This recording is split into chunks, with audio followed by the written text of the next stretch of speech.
গৰম চব কোনো নাই মোৰ কাষতে আজি আপোন বুলিবলে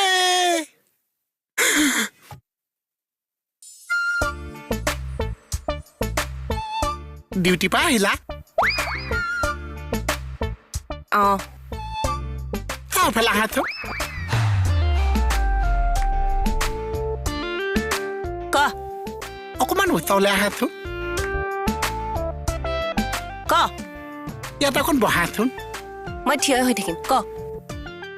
আজি মোৰ বহুত দুখ জানা কিহৰ কাৰণে অকণমান বহি লোৱাচোন হাই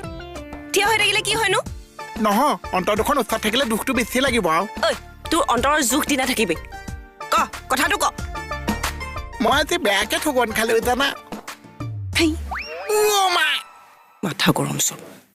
কোনো নাই মোৰ কাষতে আজি আপোন বুলিবলে জনক অজা ঘৰতো আছো অকল হয়ে আচলতে কি জানা অথনি যে মই আহিছিলো এজনীয়ে মই চাপেই নখহা হ'ল কোনোবা বেজ লগাইছে নেকি বাৰু